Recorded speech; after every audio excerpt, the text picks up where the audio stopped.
मेरे पिताजी जो थे वो 2015 में उनका स्वर्गवास हो गया।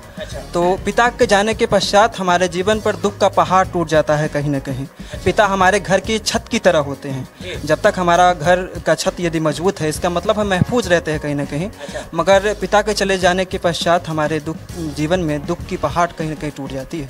मगर उस दुख भरे दौर में जब पिता आपके पास ना हो, मगर ना होने के बावजूद भी कहीं ना कहीं वो हमारे हृदय में निवास करते हैं और उनका आशीर्वाद, उनका स्नेह हमें एक बेहतर कल की ओर अग्रसर करता है। तो जब मेरे पिताजी का देहांत हुआ, उस वक्त से मेरे जीवन में जो टर्निंग पॉइंट आया, वो कहीं ना कहीं काफ़ी मुझे लिखने की ओर मुझे अग्रसर करवाया।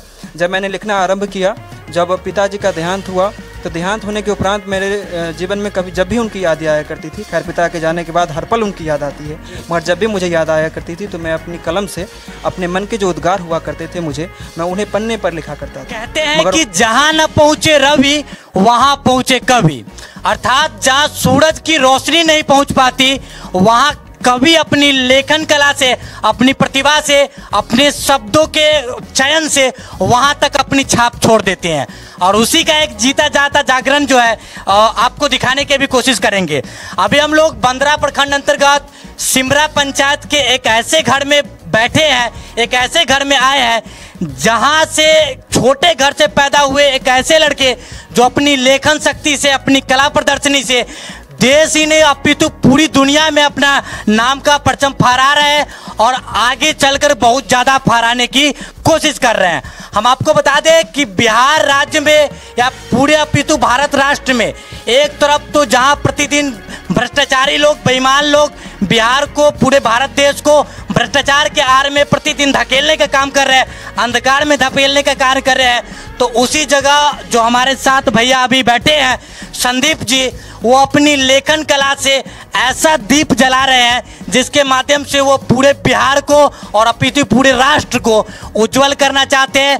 और राष्ट्र की जो युवा पीढ़ी है, राष्ट्र का जो पूरा भविष्य है, उसको एक अंधकार से उजाले के दृष्टिकोण में लाने की कोशिश कर रहे हैं। तो हम इनसे अभी मिले हैं, इनके घर पर आए हैं, इनके साथ बैठे हैं और इनसे बहुत सारी बातें, इनके जो जीवन में जो इनके कृत्य हैं, जो इनकी लेखन शैली है, जो इनकी लेखन कला है, उस पर बातें करेंगे। तो सबसे पहले तो संदीप जी आपका बहुत बहुत स्वागत है। बहुत बहुत धन्यवाद बिहार की दहार पोर्टल का, जो आपने ये ज़रूरी समझा कि आप अपने घर से दूरी तय करके आपने मेरी घर तक की दूरी को आपने तय करना ज़रूरी समझा और एक साधारण बालक की प्रतिभा को आपने अपने चैनल पर प्रस्तुत करना ज़रूरी समझा। इसके लिए मैं आपके चैनल का बारंबार आभार व्यक्त करता हूँ। अच्छा, दर्शकों को सबसे पहले ये बताइए कि ये जो लेखन कला है, क्योंकि गांव में जिस छोटे से प्रदेश में आप बिलोंग करते हैं वहाँ बहुत कम, रेयर केस में ऐसे देखे जाते हैं, तो ये कहाँ से आपको आइडिया आया, कहाँ से प्रेरणा मिली कि हमको लिखना है, लेखन कला के क्षेत्र में आगे बढ़ाना है अपना भविष्य? देखिए, कलम में एक ऐसी ताकत है जो कहीं न कहीं मृत यदि कोई व्यक्ति है तो उसके अंदर भी कहीं न कहीं प्राण फूंकने का कार्य करती है। मगर लेखन के प्रति कहीं न कहीं कहे तो मेरा जो पर्सनल व्यक्तिगत जो मेरा जो रुझान लेखन के प्रति जो हुआ, वो मेरे पिताजी जो थे वो 2015 में उनका स्वर्गवास हो गया। तो पिता के जाने के पश्चात हमारे जीवन पर दुख का पहाड़ टूट जाता है कहीं न कहीं। पिता हमारे घर की छत की तरह होते हैं। जब तक हमारा घर का छत यदि मजबूत है, इसका मतलब हम महफूज रहते हैं कहीं न कहीं।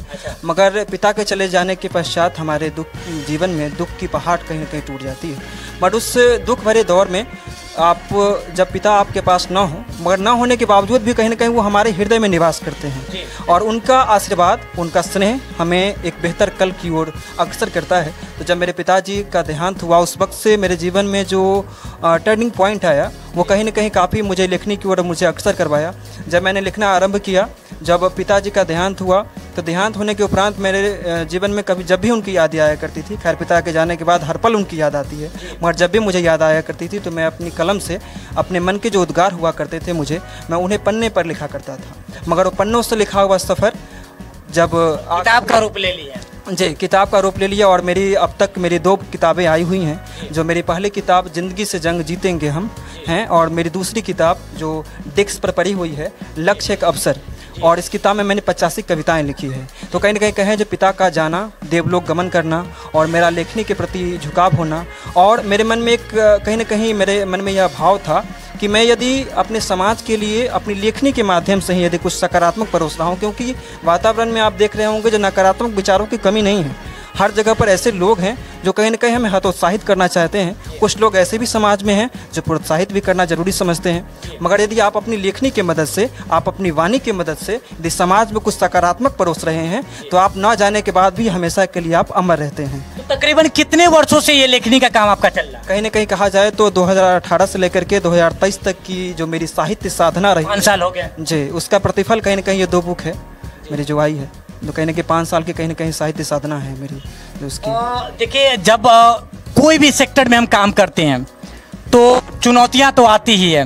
अब आपने 5 साल तक कड़ी मेहनत के बाद, और आपने बताया ये भी कि इनका कहना है कि लेखन में वो शक्ति है जो पत्थर से पानी निचोड़ सकती है, मृत को जान दे सकती है। और उसके माध्यम से जब इनके ऊपर दुखों का पहाड़ टूटा तो उन्होंने उससे प्रेरणा लेकर के जो इनके अंदर पीड़ा थी उनको तस्वीरों में, उनको पेज में उतारने की कोशिश की और वहाँ से इनका सफ़र शुरू हो गया। और इन्होंने बताया कि 2 प्रतिलिपियाँ इनकी जो है पब्लिश भी हो गई है, जिसमें एक जिंदगी से जंग जीतेंगे हम और दूसरा लक्ष्य एक अवसर भी है।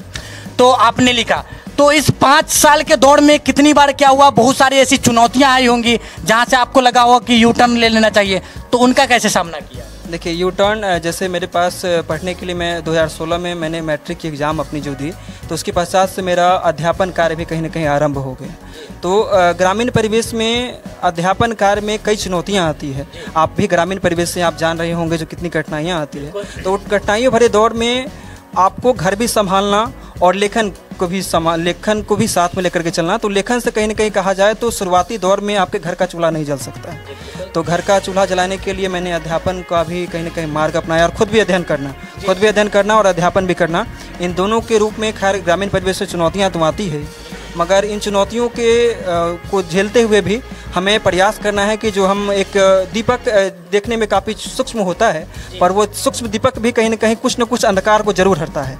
बेशक उसकी क्षमता सूरज की तरह ना हो, मगर वो दीपक जो है सो कहीं ना कहीं एक अंधकार को कहीं ना कहीं दूर करने का प्रयत्न करता है। तो मैं अपने आप को अभी स्वयं एक दीपक समझता हूँ, और दीपक भी जब जो जलता है तो उसको हवा भी उसको कहीं ना कहीं सताती है, उसको बुझाना चाहती है। तो समाज के कुछ लोग हैं, हमारे अपने भी कुछ ऐसे होते हैं जो हमें आगे बढ़ता हुआ देख करके कहीं ईर्ष्या की भावना रखते हैं, और कुछ दूसरे लोग जो कि कहीं ना कहीं बाहरी परिवेश से बिलोंग करते हैं, संबंध रखते हैं, वो हमारे प्रति सहानुभूति रखते हैं।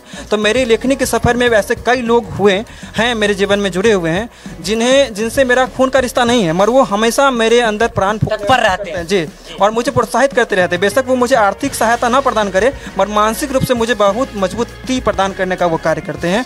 तो और वो लोग हरियाणा से हैं, उत्तर प्रदेश से हैं, दिल्ली से हैं, बहुत सारे ऐसे लोग हैं जो कि मुझसे जुड़े हुए, जो कि निरंतर मुझे प्रोत्साहित करते रहते हैं। समाज के जो मेरे जो लोग जो हैं, जो कहीं ना कहीं जनप्रतिनिधि जो कहा जाए उनको, जो हमारे कहीं ना कर्णधार माने जाते हैं, हमारे भाग्य विधाता कहे जाते हैं, मेरी पुस्तक आने के बाद उनका हार्दिक बधाई का संदेश भी हमारे क्षेत्र के जो जनप्रतिनिधि हैं उनका नहीं आया, मगर देश के विविध कोनों से जब मेरी लेखनी पर जब मुझे टिप्पणियाँ प्राप्त होती हैं, प्रोत्साहन भरी टिप्पणियाँ, तो मुझे कहीं ना कहीं वो ऊर्जा देती है। और मैं जिस कार्य को मैं प्रतिदिन मैं बच्चों का 7 घंटे 6 घंटे मैं क्लास लेता हूँ प्रतिदिन, और मुझे प्रतिदिन 3:30 बजे मैं सुबह में उठ जाता हूँ। और तो संदीप, मतलब लिखने के अलावा आप बच्चों को पढ़ाते भी हैं?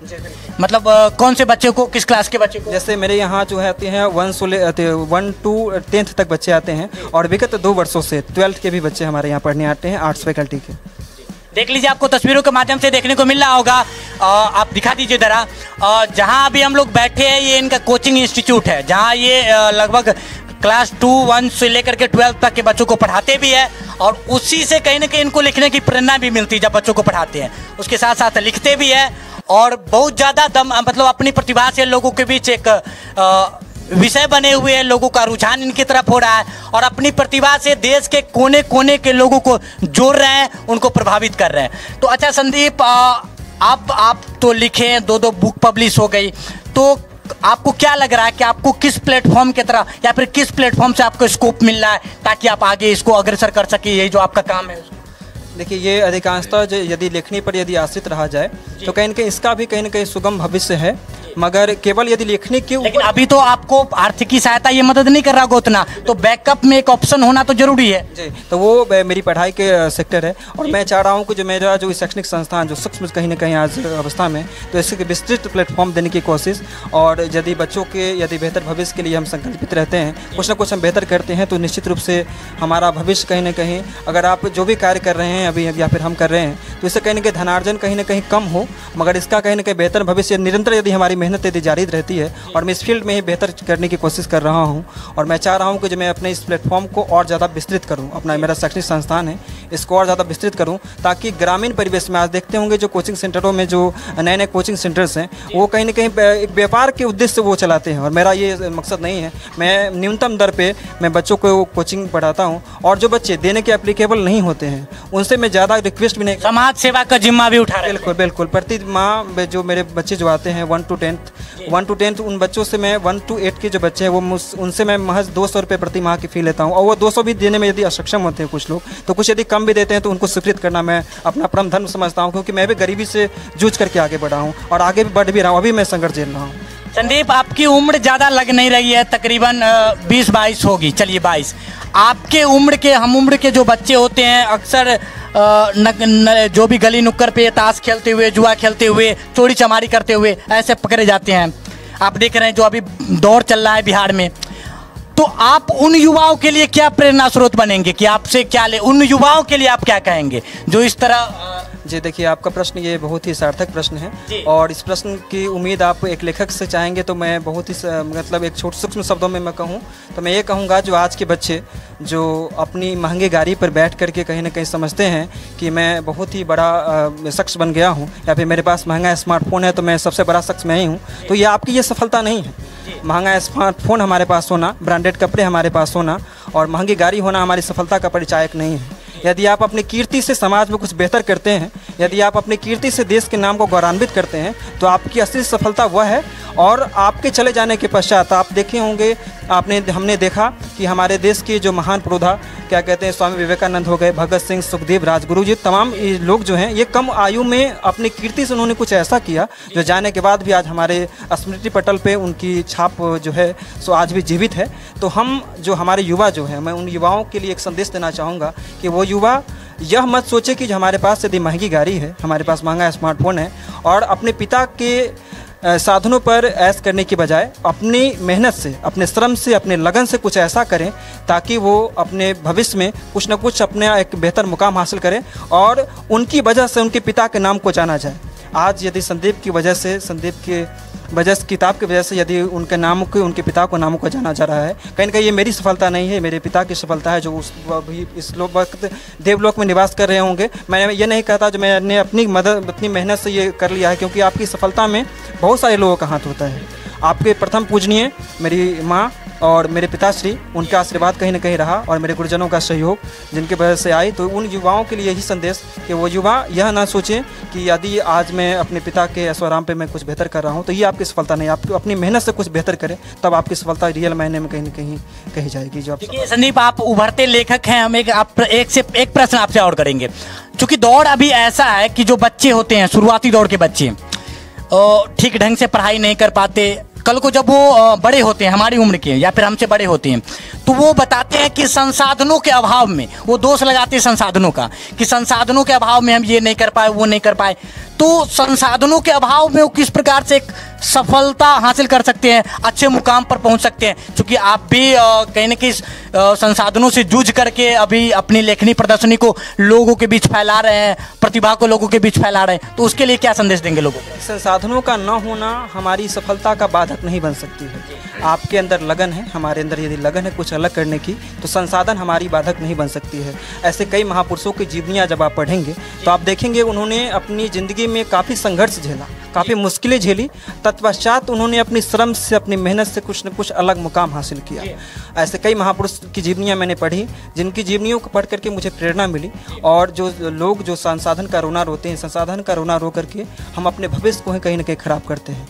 कहीं ना कहीं संसाधन यदि हमारे पास नहीं है तो ये हमारे लिए एक बेहतर अवसर है इंसान ज़िंदगी में यदि भगवान यदि किसी को मुश्किल देते हैं तो कहीं ना कहीं मानिए तो हमारे ऊपर बहुत बड़ा उपकार कर रहे हैं, क्योंकि हमारे पास यदि समस्त संसाधन रहेंगे ही तो हम मेहनत क्यों करेंगे, हम श्रम क्यों करेंगे।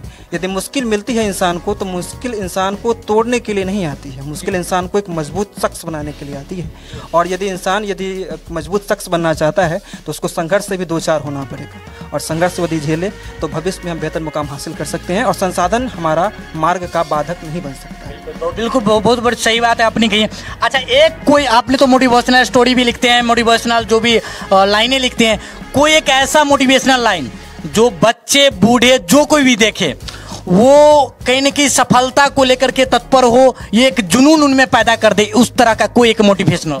देखिए, ऐसे खैर मेरी जो ज़िंदगी से जंग जीतेंगे हम, आप किताबें पढ़ेंगे, मेरी जो किताब है ज़िंदगी से जंग जीतेंगे हम और लक्ष्य कब सर, ये दोनों किताबें कहीं ना कहीं नाम के अनुसार ही आपको लग रहा होगा इसमें सकारात्मक विचारों जी बिल्कुल। तो ज़िंदगी से जंग जीतेंगे हम में जो मेरे विचार जो हैं उसमें मैंने एक विचार लिखे हैं, जो जिम्मेदारी बोझ नहीं, मनुष्य को बेहतर से बेहतरीन बनाने की सर्वोत्तम विधि है। अगर हमें यदि सुबह उठते ही आँख खुलते ही यदि हमें जिम्मेदारी मिलती है कि हमें बच्चों को पढ़ाना है, दिन भर बच्चों को पढ़ाना है, सायंकाल में फिर अगले दिन क्या पढ़ाना है उसके लिए बच्चों को नोट्स तैयार करना है, तो ये जिम्मेदारी कहीं ना कहीं हमें तोड़ने के लिए नहीं आई है। ये जिम्मेदारी जो है हमें एकदम जी बिल्कुल हमें बेहतर से दिन बेहतरीन शख्स बनाएगी। तो इस तरह के विचार है, और भी कई विचार है जो अधिकांशतः जो लोग समझते हैं जो दुख तो मेरे जीवन में आ गया बट मेरे जीवन से दुख नहीं जा रहा है, तो ये टर्म्स ऑफ लाइफ है, ये ज़िंदगी का रूल्स है, तो उसी को डेडिकेटेड मैंने एक विचार इसमें लिखे हैं। ये दुख जो है तो हमारे आंगन में घोड़े पर सवार होकर के हमारे आंगन में प्रवेश करता है और हमारे आंगन से कछुए पर सवार होकर के अपने गंतव्य की ओर प्रस्थान करता है। अर्थात दुख जो है सो जल्दी चला आता है, हमारे जाने में उसको देरी लगती है। तो ये ना समझा जाए कि दुख हमारे पास यदि है तो इसमें कहीं ना कहीं हमें सताने के लिए आई है, दुख मजबूत बनाने के लिए आई है। और दुख हर इंसान के जीवन में, दुख और सुख का अगर समावेश हमारी ज़िंदगी में ना हो तो ज़िंदगी का मिठास कहीं ना कहीं अधूरा रहता है। और ज़िंदगी में यदि कहीं ना कहीं कुछ बेहतर मुकाम हासिल करते हैं तो इससे हमें दुख से दो चार जरूर होना पड़ता है। चलिए, बहुत बहुत धन्यवाद संदीप। हाँ, आपसे बातें किए बहुत अच्छा लगा। और हम आपको बता दें, संदीप का कहना है कि अंधकार में उतनी शक्ति नहीं है कि वो चिराग जैसे ज्वाला को भी अपने अंदर छिपा सके। एक माचिस की तिल्ली भी अगर कहीं अपने अंदर से ज्वाला निकालती है, आग निकालती है, तो अंधकार में इतनी ताकत नहीं कि उसको छुपा सके। और उसी माचिस की तिल्ली के रूप में, एक दीप के रूप में एक छोटे से प्रदेश से संदीप जो है उभर रहे हैं और लोगों को पूरे बिहार ही नहीं अपितु पूरे राष्ट्र में प्रभावित करने की कोशिश कर रहे हैं। हम आपको फिर से बता दें कि बिहार की जो अभी तत्कालीन स्थिति है, प्रतिदिन बिहार के जो बेईमान और भ्रष्टाचारी नेता है प्रतिदिन बिहार को और पूरे राज्य देश को भ्रष्टाचार की आड़ में, अंधकार में धकेलने का काम कर रहे हैं। तो उसी दौर में दूसरी तरफ कुमार संदीप जैसे कुछ नवयुवक ऐसे लेखक हैं, ऐसे जुनून और कामयाबी हासिल करने वाले लेखक हैं जो अपनी प्रतिभाओं के दम पर, अपनी लेखनी के दम पर ऐसे मतलब लोगों के बीच एक जुनून पैदा कर रहे हैं जिससे वो अंधकार से बाहर निकल सके, अंधकार से बाहर की उज्जवल भविष्य को देख सके, उनसे समझ सके, प्रेरणा लेकर के भविष्य में कुछ बेहतर से बेहतर कर सके। तो हम उम्मीद करते हैं कि आप जो इनसे मोटिवेशनल स्टोरी या फिर जो भी इनकी जीवनी आपने सुना होगा वो आपको अच्छा लगा होगा और आपसे इनसे आपको बहुत ज़्यादा प्रेरणा भी मिली होंगी।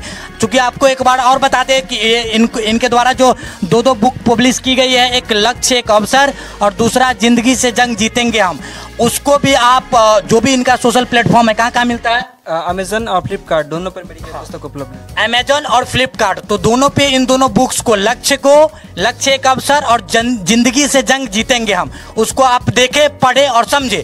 क्योंकि हम आपको बता दें कि बड़े बड़े प्लेटफॉर्म, बड़े बड़े नेशनल न्यूज चैनल जो होती है बड़ी बड़ी प्रतिभाओं को दिखाने का तो काम करती है जिनके पास धनाढ्य होते हैं, लेकिन छोटे से प्रदेश से जो उभरते हुए लेखक होते हैं, उभरती हुई प्रतिभा होती है, उनको प्लेटफॉर्म न मिलने के कारण वो दब करके एक छोटे से प्रदेश में ही रह जाती है। तो हम उम्मीद करते हैं कि सोशल मीडिया के माध्यम से आप जो संदीप की प्रतिभा है उनको ज़्यादा से ज़्यादा लोगों के बीच फैलाएं, शेयर करें, ताकि इनकी प्रतिभा जो है पूरे बिहार ही नहीं, पूरे देश ही नहीं बल्कि पूरी दुनिया में इनको गौरवान्वित करे, इनके परिवार को गौरवान्वित करे और ये बंदरा प्रखंड जो है, बिहार की जो बंदरा प्रखंड है उसको प्रभावित करे। तो हम उम्मीद करते हैं कि आपसे इनसे आपको बहुत कुछ सीखने को मिली होगी, आप इनसे सीखें। और इनका जो एक बहुत अच्छा कथन था कि जो दुख होता है वो लोगों के आंगन में घोड़े पर सवार होकर आता है, लेकिन जाता है कछुए पर सवार होकर के। मतलब कि अगर आपके जीवन में दुख आ रही है तो दुख का आगमन भी जल्दी होता है और जाने का ये जो क्रम होता है, गंतव्य का जो समय होता है, वो थोड़ा देरी से होता है। तो अगर आपके जीवन में दुख है, किसी प्रकार की प्रतिभा को अगर लोगों के सामने आप दिखाने की कोशिश कर रहे हैं, उसमें अगर आपको बाधा मिल रही है, समस्या हो रही है, तो उससे आप पीछे ना हो, यू टर्न ना ले संदीप की तरह कड़ी मेहनत करें और आगे बढ़े। एक समय ऐसा आएगा जो वो कुछ कछुआ जो है वो चल करके दुखों को लेकर के आपके आंगन से बाहर निकल जाएगा। तो हम उम्मीद करते हैं आपको बहुत कुछ सीखने को मिलेंगे, इनसे सीखने को मिले हैं। और आप ज़्यादा से ज़्यादा संदीप के द्वारा जो लिखे गए लेखनी है उसको ज़्यादा से ज़्यादा शेयर करें। और जो बिहार की ये जो धरती है जो प्रतिदिन अंधकार में जा रही है, उनको इस संदीप के द्वारा जो लेखन कला है, उजाला है, उससे उस अंधकार से लोगों को निकालने की कोशिश करें और प्रकाश की ओर जाने की चेष्टा करें। आप ऐसा माहौल पैदा करें। तो हम बहुत अच्छा लगा संदीप से मिल करके। तो ऐसे ही हम आपके सामने इस तरह के कथन, इस तरह के जो वीडियोज है लाते रहेंगे। आप इस सारी चीज़ों पर, लेखन कला पर, संदीप के मेहनत पर, हमारे ये जो प्रयास है यहाँ बनाने का वीडियो, उस पर इन सारी प्रतिक्रियाओं के बारे में आप क्या सोचते हो, कमेंट के माध्यम से जरूर जानकारी दीजिएगा। जय हिंद।